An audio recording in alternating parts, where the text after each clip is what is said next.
하나님 앞에 귀한 예배 드릴 수 있는 귀한 시간 주시면 감사합니다. 아버지 하나님, 이 시간 우리들이 기쁜 마음으로, 감사하는 마음으로 주님 앞에 귀한 예배 드리게 하시며 제사함이 있는 예배, 성령 충만함으로 함께하는 귀한 예배가 될 수 있도록 하나님 함께하여 주시옵소서. 너는 나의 아들이므로 하나님의 아들의 영을 우리 마음 가운데 보내주시사 아바 아버지라고 부를 수 있는 귀한 시간 주셨습니다. 주는 그리스도여 살아계신 하나님의 아들이라고 고백하는 귀한 시간 될 수 있도록 하나님 함께하여 주시옵소서. 힘이 부족합니다. 연약합니다. 내 뜻대로 내 마음대로 살아갑니다. 아버지 하나님 용서하여 주시옵시고, 아버지 세상 모든 것이 내 것이라고 주장하며 살 때가 너무나도 많이 있습니다. 아버지 모든 것이 주님 것이지만은 빈손으로 왔다 빈손으로 가는 인생이지만은 내 것이라고 주장하며 살 때가 너무나 많이 있습니다. 아버지 보혈의 피로 깨끗이 씻음받는 귀한 시간 될 수 있도록 하나님 함께하여 주시옵소서. 아버지 하나님, 변종 코로나 바이러스가 우리나라와 온 지구촌에 날로 번져가고 있습니다. 아버지 이 재앙을 통하여서 우리가 분별할 수 있는 힘주시고 능력을 허락하여 주시어서 아버지 더욱더 열심히 기도할 수 있도록 하나님 함께하여 주시옵소서. 나의 자녀를 위해서, 내 가정을 위해서, 교회를 위해서, 이 나라 이 민족을 위해서 기도할 수 있는 힘 주시옵소서. 아버지 오늘도 몸이 아파서 아버지 교회에 나오고자 마음은 있지만 나오지 못하고 아버지 가정에서 치료하는 주님의 사랑하는 귀한 권사님들, 집사님들 너무나도 많이 있습니다. 여호와 라파 치료의 하나님께서 이 시간 찾아가 주시어서 치료의 강선을 비춰주시어서 깨끗이 나음받는 귀한 시간 될 수 있도록 하나님 함께하여 주시옵시고, 아버지 갖가지 질병 가지고 우리 모두 나왔사오니 아버지 치료의 영으로 함께하는 귀한 시간 될 수 있도록 하나님 함께하여 주시옵소서. 오늘도 말씀 전하신 우리 목사님 기름 부어 사용하여 주시옵시고, 성령 충만함으로 함께하여 주시옵시고, 갑절의 영감 주시어서 능력의 말씀, 권능의 말씀 전할 수 있도록 하나님 함께하여 주시옵소서. 아버지, 제자들이 우리 예수님께 종말의 징조를 물을 때 나라가 나라를, 민족이 민족을 대적하여 일어나고 저처의 기근과 지진이 있으리니 곧 재난의 시작이라고 말씀하셨사오니, 아버지 하나님 도적같이 우리 예수님 오신다고 하셨사오니 아버지 슬기로운 다섯 처녀와 같이 아버지 기름 준비 잘하여서 신랑 오실 때 밝게 불을 켤 수 있는 귀한 믿음 허락하여 주시옵소서. 아버지 오늘도 건강국가 예배드리는 곳마다 성령 충만함으로 함께하여 주시옵시고, 주의 귀한 역사가 나타날 수 있도록 하나님 함께하여 주시옵소서. 이 나라의 민족 아버지 붙들어 주시옵시고, 아버지 모든 우리 하나님의 귀한 인도하심 따라 살아가는 귀한 민족 되게 도와주시옵시고, 아버지 성교하는 귀한 민족 될 수 있도록 하나님 함께하여 주시옵소서. 모든 수서 우리 하나님께서 함께하여 주실 줄 믿사옵고 사랑 많으신 예수님 이름으로 기도하옵나이다.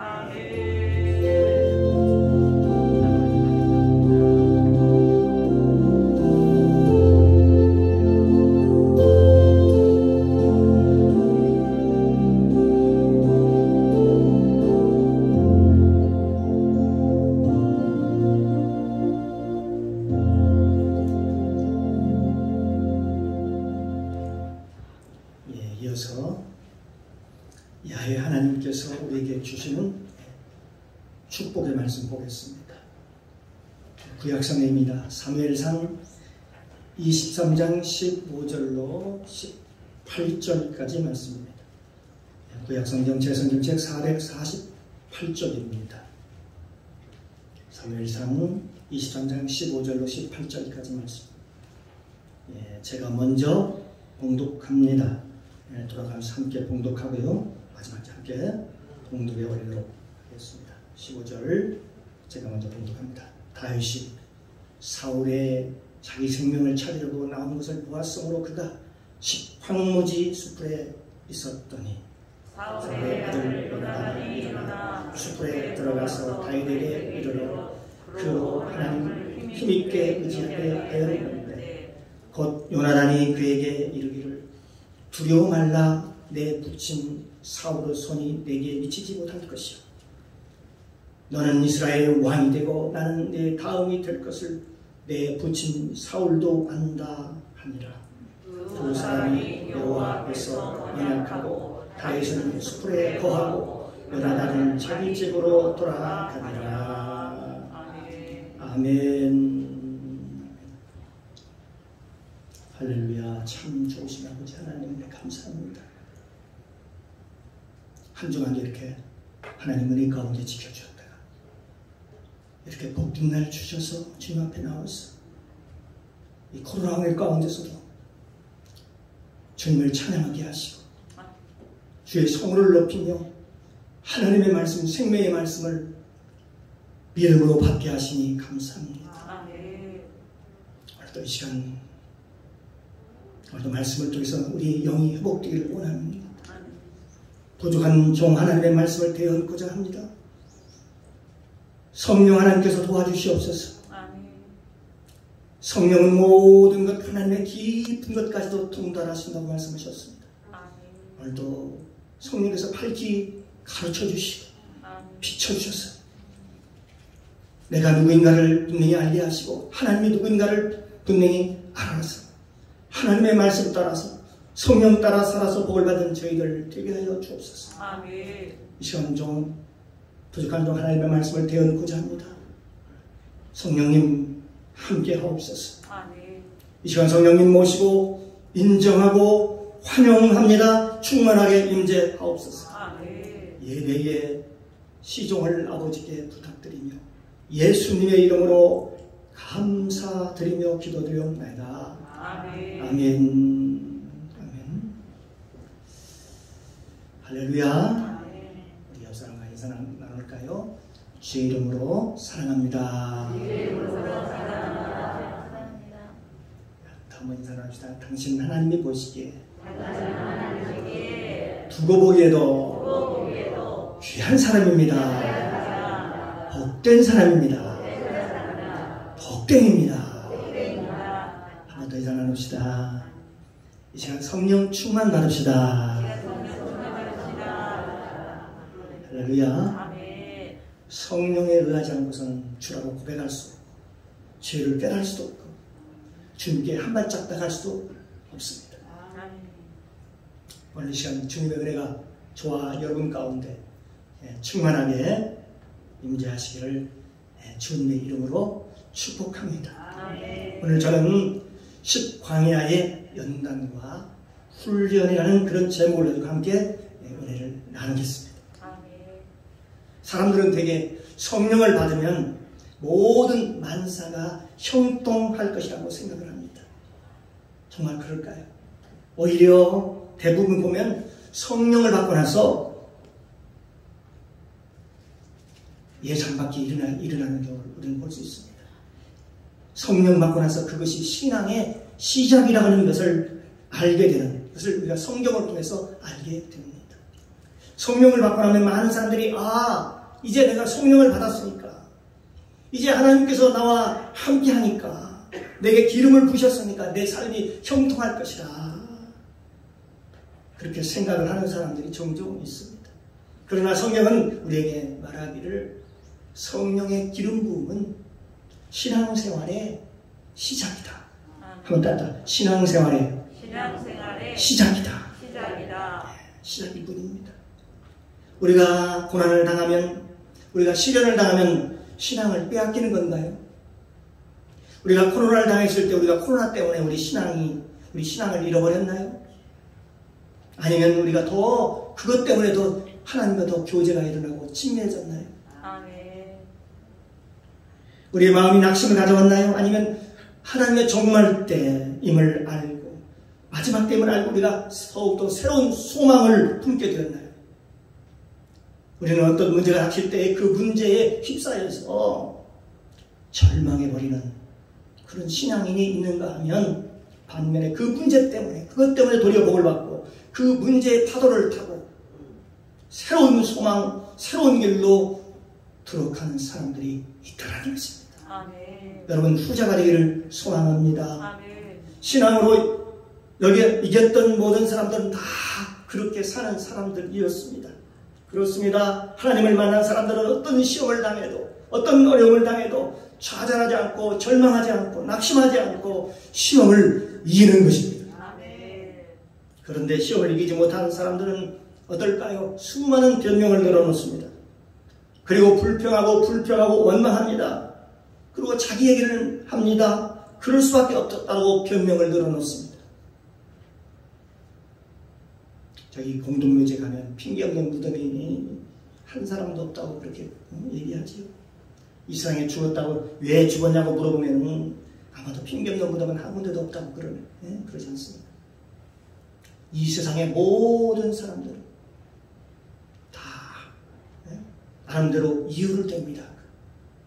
그러나 믿음의 사람은, 믿음으로 승리한 사람은 찬양만 있을 뿐입니다. 아멘. 하나님께 영광과 감사함이 있을 뿐입니다. 아멘.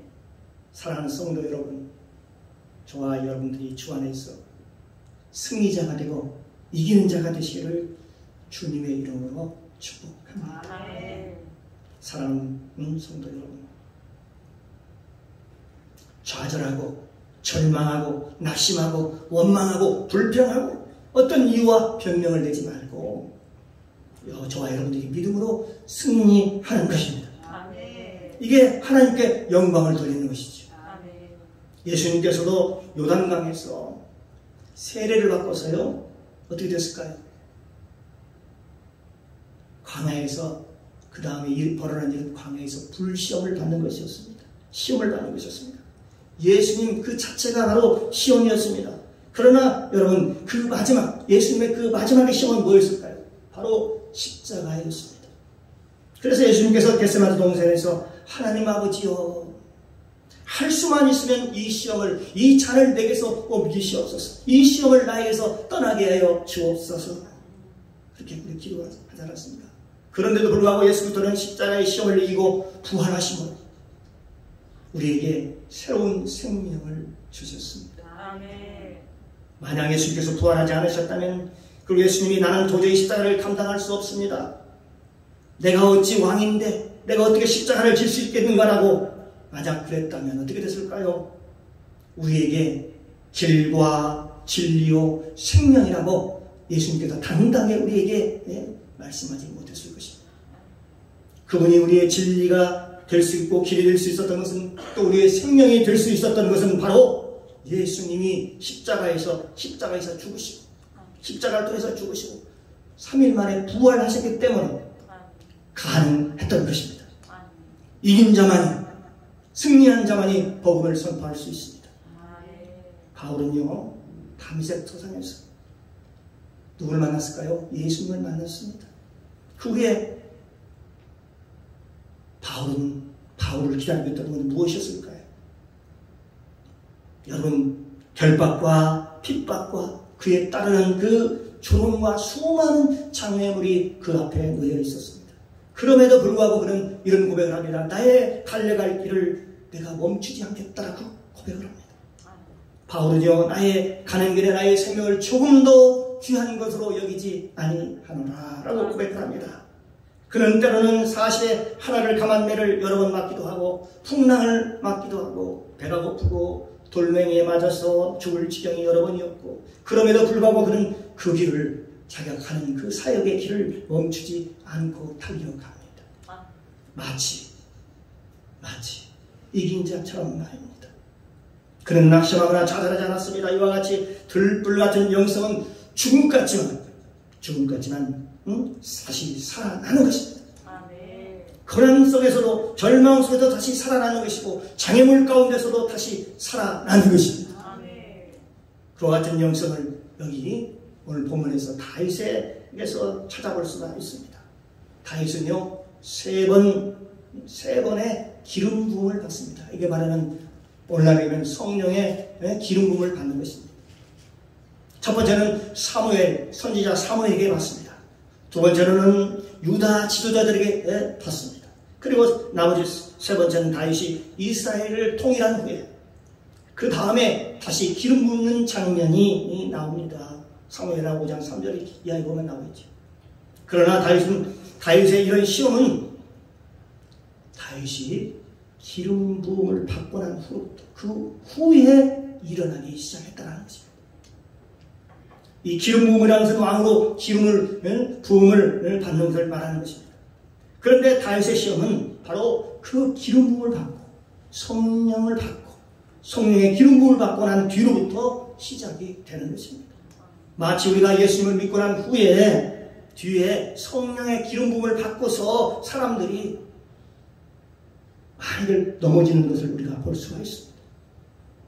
성령의 기름 부음을 받고 때로는 교회에서도 저 누구누구 때문에 저 누구누구 김지사 때문에 저 박집사 때문에 아니 저 김지사 때문에 내가 평상시 보기 싫은 사람 때문에 넘어지고 우리의 신앙생활을 하면서 얼마나 많은 장애물이 곳곳에 있는지 모릅니다. 우리의 삶에도 우리의 신앙에도 역시 마찬가지입니다. 장애물이 분명히 있습니다. 장애물이. 신앙생활에 장애물이 있어요. 저와 여러분이 예수 믿고 구원받고 그리고 성령을 받죠. 성령을 받고 그리고 우리가 천국에 가는 그 노정 속에서 수많은 장애물이 있고 마귀는 수없이 우리를 절망에 빠뜨리고 또 우리를 넘어뜨리고 우리를 무너뜨리려고 합니다. 그러나 우리는 예수의 이름으로 넉넉히 이기며 승리하는 것입니다. 아멘. 여기 다윗처럼 말입니다. 그럼 이 다윗이라는 사람은 어떤 시험을 당하고 어떻게 이겨냈는가라는 것을 우리가 볼 수 있는데 오늘 10광야에서 시험을 당합니다. 이 10광야라고 하는 것은요 그 당시에 유대 사람들이 살았던 유대 광야이지요. 그런데 이 10광야라는 것을 보면 원어로 보면 뭐라고 그러냐면 재련소, 재련하다, 재련소, 연단한다, 재련한다, 재련하는 것이라고 그렇게 얘기할 수 있습니다. 다윗은요 거기서 10광야에서 여기 10광야에서 철저히 연단을 받습니다. 철저히 연단과 훈련을 받습니다. 우리가 생각해보면 순금이 나오려면 아니 정금이 나오려면요 수없이 용광로에서 뜨거운 용광 여러 번 들어가야 하는 것입니다. 여러분 순금은 섭씨 2000도 용광로에서 순도 99%짜리로 불순물을 제거가 된다고 그럽니다. 그러나 정금은 2000도가 아닙니다. 3000도의 불가마에 들어가서 그 이 순금을 여러 번 재련해야 이 정금, 순금에서 정금이 된다고 얘기하네요. 그러므로 순금과 정금은 전혀 다르다고 보는 것입니다. 이 정금은 얼굴을 보면 거울처럼 내 얼굴이 환하게 보인다는 거 아닙니까? 그러나 순금은 내 얼굴이 비치지 않아요. 그런데 정금은 내 얼굴을 환하게 그리고 투명하게 보여줍니다. 그러니까 주님께서 나를 샅샅이 볼 수 있는 그런 마음, 나의 감춰진 것이 전혀 없는 그런 모습이기도 합니다. 주님께서는 불꽃 같은 눈으로 나를 지킬 때 내가 주님 앞에 아무런 거리낌 없이 당당하게 드러나는 나의 모습인 것입니다. 그러기 위해서는 다윗은 10광야라는 곳에서 여러 번 재련을 당하게 됩니다. 아주 그것도 혹독한 훈련을 받게 되는 거죠. 여기 10광야라는 의미는 어떤 의미가 있느냐? 바로 녹이다. 쇠를 녹일 때 그 녹이다 라는 의미를 가지고 있고 또 재련소라는 그런 의미를 가지고 있습니다. 그러니까 사람을 다 녹여버린다는 그런 얘기입니다. 그래서 하나님께서 이 다윗을 내가 너를 새롭게 만들겠다. 내가 너를 새롭게 만들겠다. 저와 여러분의 재련소는 어디에 있나요? 어디인가요? 우리 인생의 도전에도 우리 인생 살아가는 데서도 있어서도 크고 작은 재련소가 분명히 있지요. 우리의 마음을 녹아내리는 아주 녹아내리는 그런 아픔들. 그게 때로는 그게 집안에서 아내일 수도 있고 남편일 수도 있고 또 자녀일 수도 있고 또 나의 가까운 친척일 수도 있고 나와 관계할 수 있는 사람일 수도 있고 또 때로는 나에게 주어진 환경일 수도 있고 우리를 재련하는 것은 아주 저와 여러분을 연단하는 것은 아주 다양합니다. 그런데 그것조차도 하나님께서 이유가 있습니다. 저와 여러분을 새롭게 하기 위해서 그런 재련의 장소에 집어넣는다는 사실입니다. 첫째로 다윗이 그 재련을 어떻게 당했는가 봤더니 바로 유다 사람들의 대신이었습니다. 유다 사람들. 이 다윗은 도망 중에도 그릴라 땅에 들어가서 그 블레셋으로부터 그릴라를 구원하기도 합니다. 다윗은 도망다니는 각한 곳마다 많은 사람들을 구원합니다.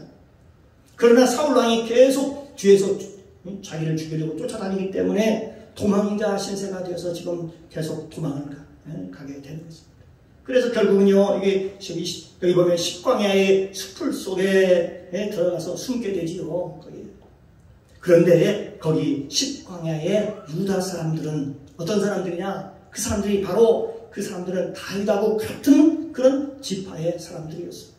같은 동족의 사람이었다는 것입니다. 같은 혈족이었다는 것입니다. 그러니까 자기 일가 친척들이, 그러니까 다윗의 일가 친척들이 다윗을 배신한 것이죠. 사무엘상 23장 19절에 보면 때에 10사람들이 여기 10유대 사람들이 기브아에 이르러, 기브아는 사울이 있는 곳입니다.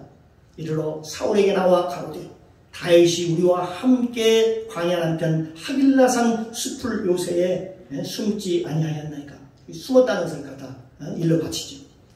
10사람들이 말입니다. 고향 사람들이 나와서 다 사울에게 가가지고 지금 사울이 여기 있다고 지금 고발하고 신고를 하는 거예요.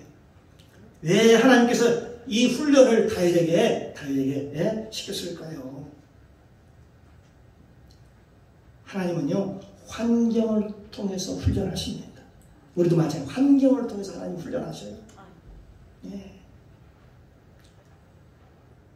사람을 의지하지 말라. 사람을 의지하지 말고 방백을 의지하지 말라. 우리가 일가 친척 아닌 사람들을 의지하는 것처럼 어리석은 일은 없다라고 성경은 얘기하고 있습니다.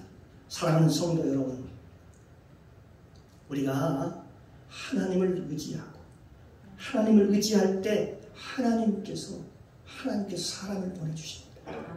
여기 다윗도요, 하나님을 의지할 때 위기 때에 하나님께서 사람을 보내주셔요. 돕는 사람도 보내주시고 하나님께서 필요한 사람을 보내주신다 이 말입니다. 사람을 누가 보내시느냐? 누가 보내실 것 같아요? 우연일까요? 아닙니다. 하나님이 보내시는 거예요. 하나님이 보내십니다. 사람들은 보통 자기 마음에 맞는 사람들을 자기 사랑으로 억지로 잡아두려고 합니다. 그러다 보니까 어떻게 돼요? 때로는 그것 때문에, 그 일 때문에 배신을 당하고 상처를 받기도 하고 힘들기도 하고 시간을 들이고 물질을 들이고 돈을 들이고 애를 쓰고 그렇지요. 이 사람의 마음이 누구에 있느냐? 누구에 있을 것 같아요? 여호와의 손에 있다라고 하는 것입니다. 하나님의 손에 있습니다. 그 사람의 마음도 하나님의 손에 있어요.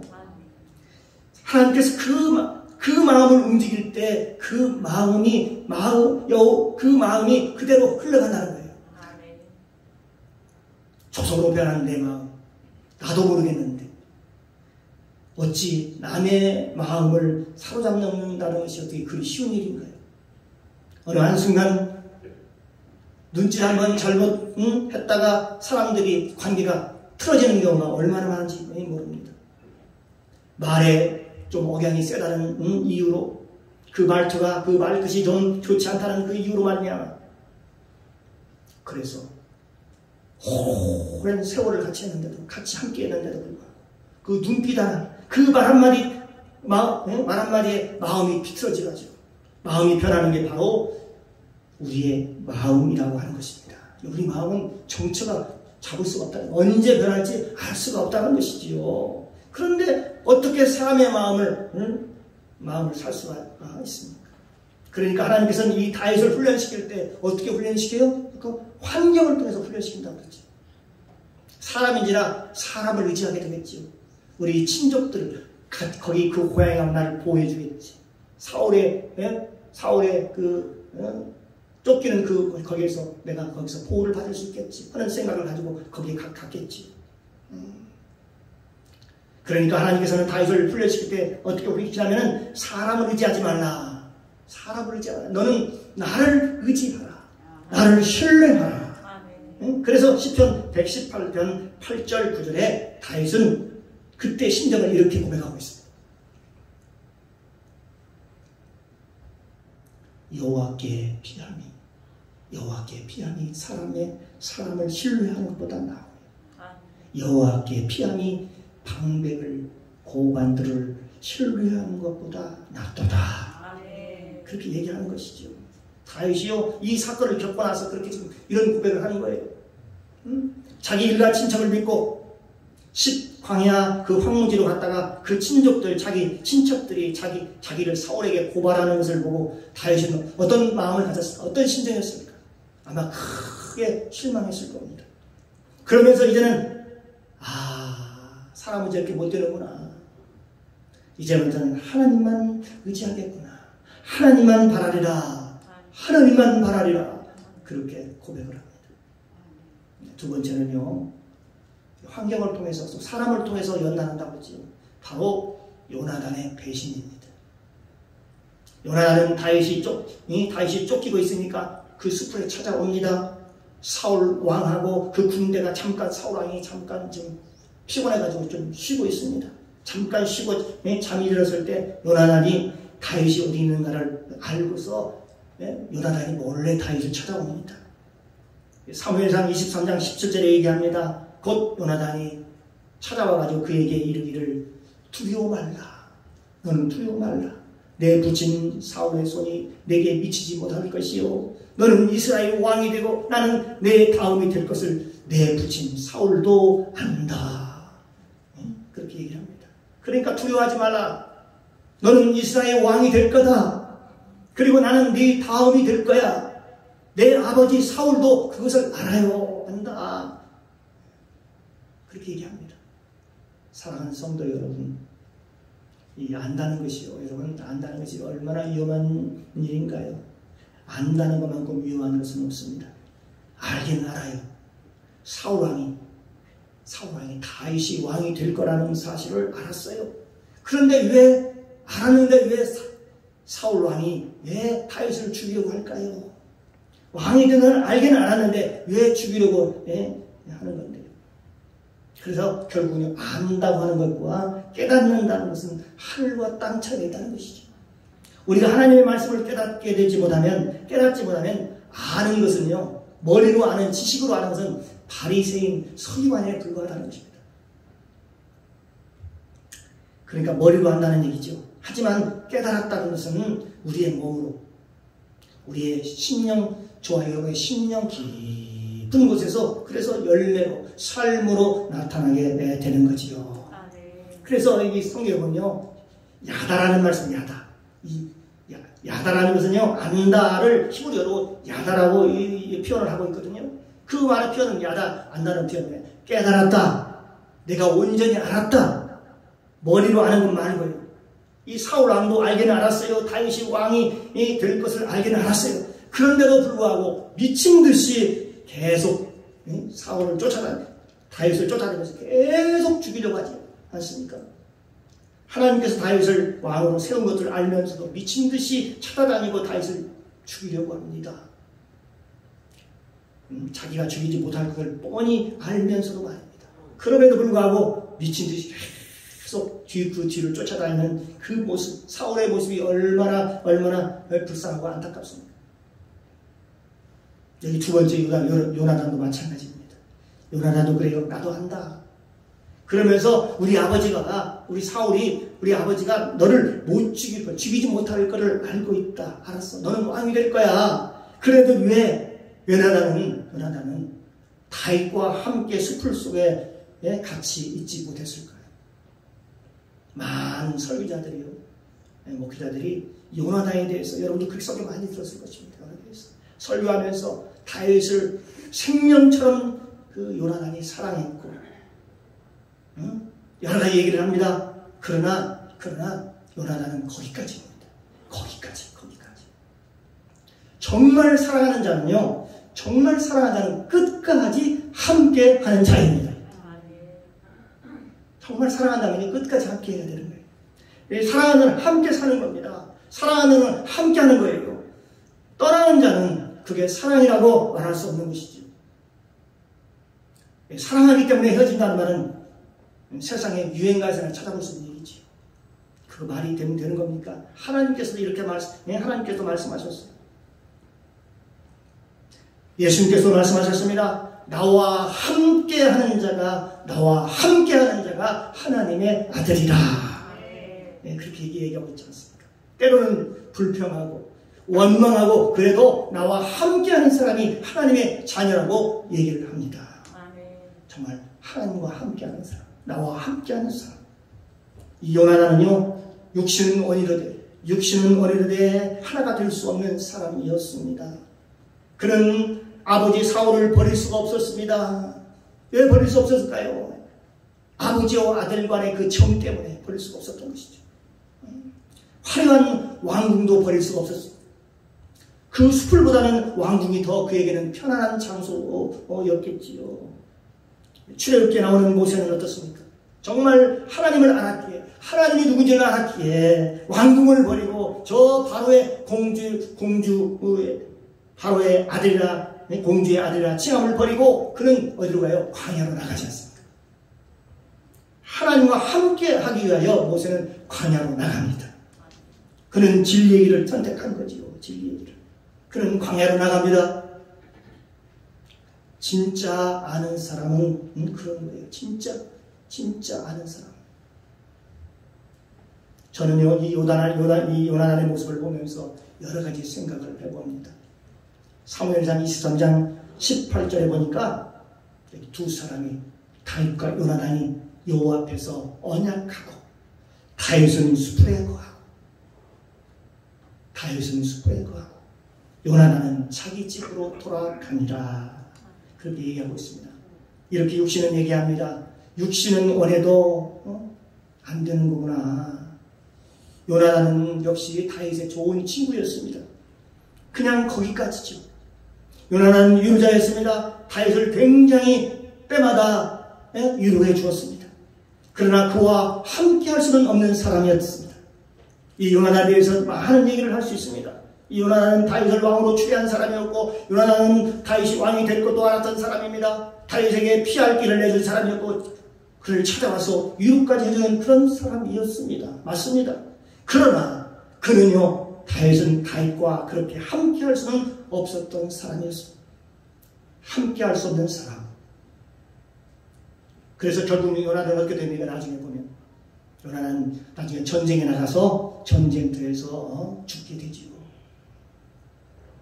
영적인 사람과요, 육적인 사람은요, 그렇게 다른 겁니다. 말세가 오면 육적인 사람과 영적인 사람이 쫙 갈라집니다. 쫙 갈라져요. 한 교회에 있다가요, 여러분, 육적인 사람이 영적인 사람들을 공격하기 시작합니다. 그리고 고발할 것입니다. 잡아줄 것입니다. 아니, 너희가 틀렸다라고 얘기를 할 것입니다. 너희 그렇게 신앙생활 그렇게 하는 거 아니야? 라고 얘기할 것입니다. 너희는 신앙생활 잘못하고 있어. 너희들은 지금 잘못하고 있어. 그리고 육적인 자기들이 옳다라고 주장할 것입니다. 때로는 요나단처럼 마음은 있지만 예수님께도 말씀하셨습니다. 겟세마네 동산에서 기도할 때에 나와 한시도 너희들이 나와 함께 할 수 없겠느냐라고 얘기를 하지요. 그러면서 너희는 마음은 원이되 육신이 약하도다 하며 나와 함께 기도를 좀 해달라고 제자들에게 부탁하는 모습을 우리가 볼 수 있습니다. 그럴 때 제자들이 반응이 어떻게 나왔습니까? 제자들이 그냥 그렇게 부탁을 했음에도 불구하고 토록 콜콜콜 자는 거예요. 그리고 나중에는 예수님을 다 팔아먹고 다 도망가 버리고 버리지 않나요? 예수님이 한시도 나와 함께 할 수 없다냐? 그렇습니다. 이 육신의 사람, 육적인 사람은요, 끝까지 주님과 함께 할 수 없습니다. 사랑하는 성도 여러분, 저와 여러분이 우리가 이 들풀의 영성을 왜 키워야 할까요? 이 영성을 키워서 우리가 함께 천국 갈 때까지 하나님의 말씀을 붙잡기 위해서, 또 주님을 붙잡기 위해서, 주님을 따라가기 위해서, 예수 안에서 거하기 위해서인 것입니다. 아무나 천국 가고 아무나 주님 안에 거하고 아무나 함께 사는 게 아니고요. 이러한 것은 영적인 근육이 붙고 기도의 근육이 붙고 하나님의 말씀 앞에 내려오고 내가 내려오고 하나님 앞에 나를 포기할 수 있는 사람, 그런 사람들 말입니다. 그렇습니다. 요나단은요 다윗을 사랑했어요. 분명히 사랑했습니다. 그러나 광야에서 다윗과 함께 살겠다고 하는 결단은 할 수 없었기 때문에 결국 그는 어떻게 돼요? 함께하지 못하고 다윗과 함께하지 못하고 숲을 떠나 다시 어디로 가요? 다시 왕궁으로 돌아가는 것입니다. 그래서 사무엘상 23장 18절에는 두 사람이 여호와 앞에서 언약하고 다윗은 숲에 거하고 반면에 요나단은 자기 집으로 돌아가니라, 왕궁으로 다시 돌아갔다라고 그렇게 말씀하고 있습니다. 성경에 보면 각기 제 길로 갔다라고 이렇게 얘기를 합니다. 그는 하길라 숲에서 다윗은 하마터면 죽을 뻔했습니다. 왜 죽을 뻔했느냐? 사울의 군대 수천 명이 다윗이 거기 있는 것을 알고서 누가 신고를 했어요. 알고 산을 에워쌌습니다. 이 산도 에워싸고 저 산도 에워쌌습니다. 나중에 그 하길라 숲에 다윗이 여기 있다라고 하니까 다윗이 거기를 피해서 마온 평야로 도망을 갑니다. 이 마온 광야는 평야이기 때문에 어디 숨을 데도 없어요. 다 드러나는 겁니다. 사울 군대가 수천 명의 구름대처럼 몰려와가지고 지금요 이제 다윗을 죽이려고 둘러싸고 있습니다.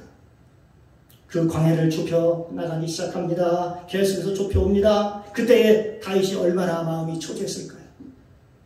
그 긴박하고 가장 외롭고 가장 힘든 그 시간에 여러분 다윗이 어떻게 했을 것 같습니까? 시편 54편 1절에 보니까 하나님께 다윗이 뭐 했을까요? 기도하고 있었습니다. 기도. 네. 마온평에서 거기서 기도하면서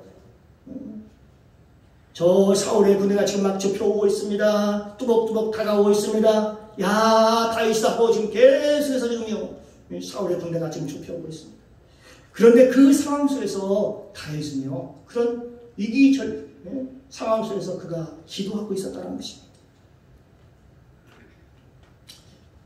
저도 이런 생각을 해봤습니다. 내가 그런 상황이라면 내가 지금 기도를 그렇게 기도할 수 있을까? 다윗처럼 그런 생각을 해봤습니다. 그런데 시편 54편에 보니까 다윗이 기도하고 있더라고요. 이렇게 기도하고 있습니다. 하나님이여 주의 이름으로 나를 구원하시고 주의 힘으로 나를 판단하소서. 하나님이여 내 기도를 들으시며 내 입의 말에 귀를 기울이소서. 외인들이 일어나 낯선 자들이 일어나 나를 치며 강포한 자가 내 생명을 수색하며 하나님을 자기 앞에 두지 아니하였음이니이다. 하나님은 나를 돕는 자시라. 주께서 내 생명을 붙으시는 자와 함께 하시는도다. 하면서 지금 다윗이 지금 절체절명 상황 속에서 기도하는 모습을 볼 수가 있습니다. 그러면서 주여 저들이 지금 나를 에워싸고 지금 나를 좁혀오고 있습니다. 외인들이 일어나 나를 치며 강포한 자가 내 생명을 취하고 지금 찾아오고 있습니다. 나를 포위하고 있습니다. 하나님이여 나를 구원하여 주옵소서. 야, 그 다윗의 그 절박한 그 상황 속의 그 기도. 그런데요 보니까요 이런 상황이 사무엘상이라든지 역대상에 보면 이런 상황이 기록되어 있지 않습니다. 다윗이 어떻게 했는가가 자세히 나와 있지 않는데 어디에 나와 있냐면 바로 시편에 보면 나와 있어요. 시편에 그때 마온 광야에서 마온 광야에서 다윗이 기도하고 있었습니다. 그런데 그 기도를 들으시고 하나님이 기도에 응답하셨습니다. 역사하셨습니다. 지금 누구를 동원했냐? 블레셋 군대를 동원을 했어요. 그래서 사울의 전령이 저 멀리서 외치면서 외장을 치면서 멀리서 옵니다. 사울 왕이여, 사울 왕이여, 지금 블레셋 군들이 지금 쳐들어왔습니다. 우리 왕국이 지금 불타고 있습니다. 난리가 났습니다. 빨리 돌아가지 않으면 이 나라가 망합니다. 지금 다윗을 붙잡고 북사를 죽이는 게 문제가 아닙니다. 지금 빨리 돌아가야 됩니다. 아니 갑자기 지금 상황이 반전이 된 것입니다. 지금 다윗이 여기 있는 걸 알고서 딱 좁혀와서 꼼짝없이 다윗이 죽게 되어 있는 그런 상황이었는데, 그때 다윗이 그 상황 속에서 다윗이 기도하고 있었어요. 그런데 하나님이 블레셋 왕의 마음을 움직여서 그 이스라엘을 침공하게 만든 것입니다. 그러니까 그 침공을 해서 전령이 와가지고 사울에 와서 고하는 것이지요. 지금 블레셋 군대들이 침공해 와서 지금 예루살렘이 불타고 있습니다. 나라가 망하게 생겼습니다. 빨리 돌아가지 않으면 우리가 망합니다. 그러니까 그때 그냥 혼비백산했어요. 다윗이 보고 빨리 돌아가야 되겠다. 야, 그냥 이대로 철수한다 하고서요, 사울의 명령이 떨어지자 그 군대를 데리고 다시 돌아가는 겁니다. 우리 생각해 보십시오. 만약에 이런 상황이 없었다면 어떻게 됐을까요? 다윗은 꼼짝없이 거기서 죽었을 것입니다. 하나님께서 기도에 응답하지 않았다면 다윗은 아마 꼼짝없이 죽었을 거라고. 마온 그 광야에서 끝이 났을 거예요. 사랑하는 성도 여러분, 저와 여러분이 지금 절망스럽습니까? 저와 여러분이 지금 문제가 있다고요? 저와 여러분의 환경이 암울하고 지금 장애물이 있다고요? 여러분, 그렇다면 여러분 하나님 앞에 무릎을 꿇기 바랍니다. 포기하지 말고 기도하시기 바랍니다.